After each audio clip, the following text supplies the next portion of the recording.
بولو میرے شری گرو مہاراج کی جے، بول میرے شری پرمہنس دیال مہاراج کی جے۔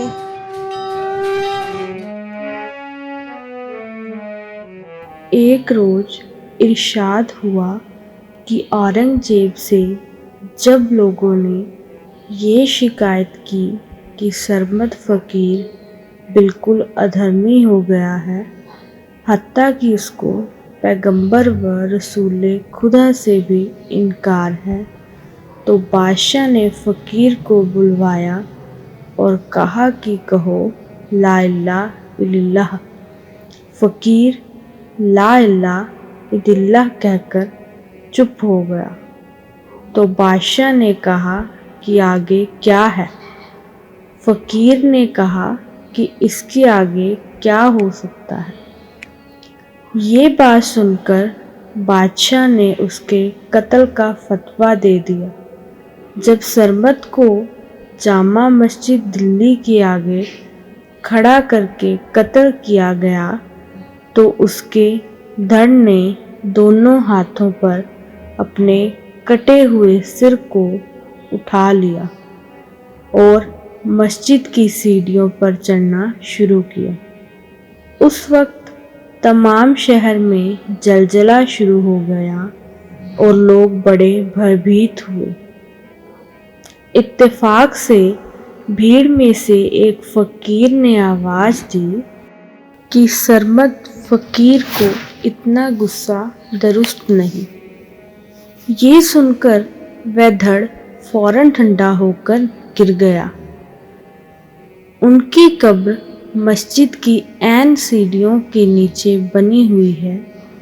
کہتے ہیں کہ رات کو اورنگزیب نے خواب میں دیکھا کہ سرمد محمد صاحب کے دربار میں کھڑا ہو کر فریاد کر رہا ہے۔ اس وقت محمد صاحب نے اورنگزیب کو بلا کر کہا کہ تم نے فقیر کے ساتھ بڑی زیادتی کی ہے اور اس کو ناحق قتل کیا ہے۔ یہ بالکل سنمارگ پر تھا۔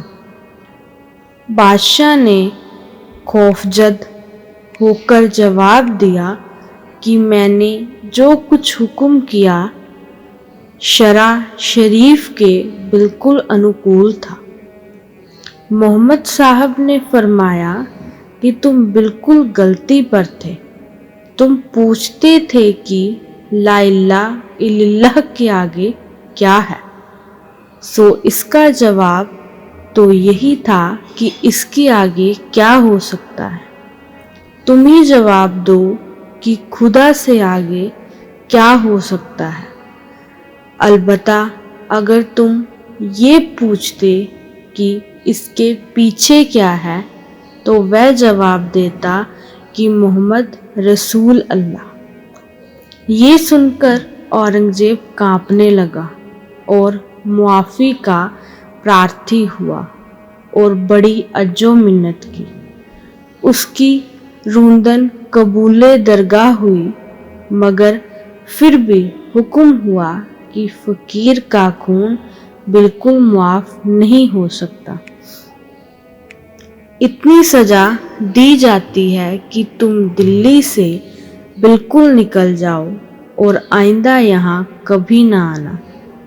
کہتے ہیں کہ اورنگزیب دلی چھوڑ کر دکن چلا گیا اور جیون بھر اس گھٹنا کے بعد وہیں رہا، یہاں تک کہ مرتیو بھی دکن میں پائی۔ بولو جے کارا، بول میرے شری گرو مہاراج